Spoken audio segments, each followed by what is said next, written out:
Hegel is well known for his strategy of creating an agenda to find a pre-planned solution, basically teaching a form of negotiation that allows the interested parties to ponder a solution by considering both sides. This gives the opposing parties the feeling that they have made the decisions together.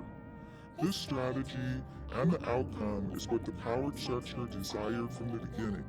This is a very effective form of manipulation and control of the population. What did Hegel mean by thesis? Thesis refers to an idea, usually an intellectual proposition, and antithesis refers to when we refute an idea. Synthesis is what occurs when the molding of the idea and its refutations become a new idea. The process is as follows. First, identify or create the problem. Second, offer an antithesis to manage the reaction. Third, and finally, come to a synthesis to solve the argument. This process is repeated again and again until society is moved in the desired direction of the new idea. This synthesis is now the agenda solution that was planned from the beginning by the same group that created the problem. This is a common interpretation of the Hegelian dialectic. The people who caused the problem, pointed out the problem, supported both sides arguing about the reaction to the problem, became the same group who provided the solution to the problem. Now they have what they wanted in the first place, people clamoring for change. They had never intended to solve the original problem. On the contrary, they meant to exaggerate the problem, to serve as a basis for a new problem. Again, a new problem with more calls for change. This is repeated over and over until no one remembers what the initial problem was, and people are moved in the direction the leaders always wanted them to go in the first place. I don't know about you, but does this sound familiar to anyone listening?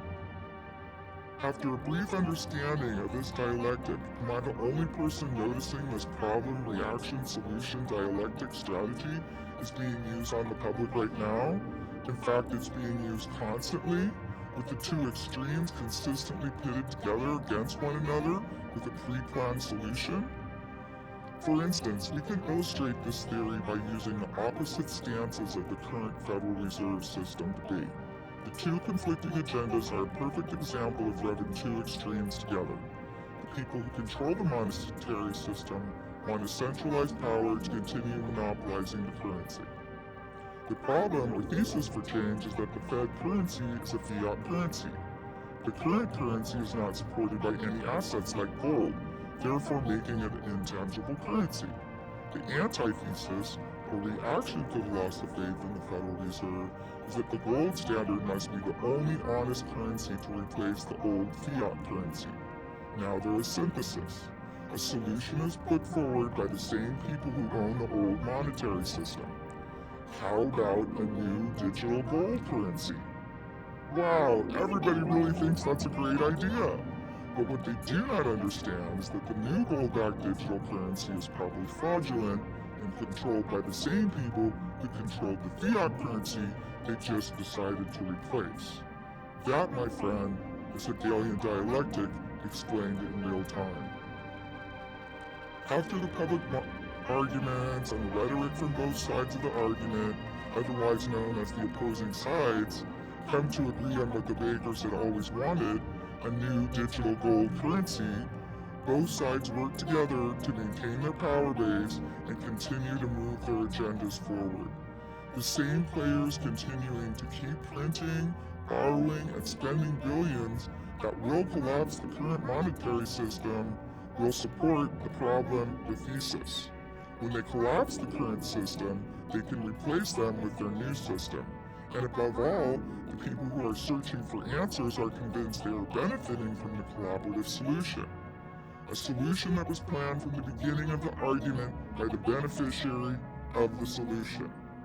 These powers will continue to rule over most of mankind until we begin to understand how the society is managed. They will continue to implement their plans to consolidate power and control our behaviors. Until and unless we stop participating in the planned back-and-forth theater that is designed to distract from the masses from and the fact that they are being played by their own leaders. While we are distracted by their caring and concerned performances, they are often just going through the motions to gain or retain power. Once I realized the strategy of coercion was being fed to me daily, I was able to ignore a lot of the rhetoric, the corporations' constant negative messaging, the duplicity of the military-industrial complex, and the talking heads of the government. I began to see the crisis-type actors' words and actions were measured and practiced, designed to push me to a decision for change. No longer blinded by personality, political views, or misconceptions, my eyes were finally open to the manipulation that had been occurring around us. The Hegelian dialectic is alive and well in 2022. I'm pretty sure you can see it too. Understanding this new concept of thesis, antithesis, or problem, reaction, and solution will help the viewers with future podcast content. I hope this information was helpful and contributes to a better understanding of the Hegelian dialectic.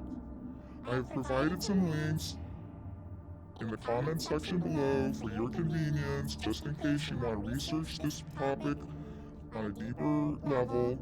And please remember to like, share, and subscribe if you like the content. Thank you for listening.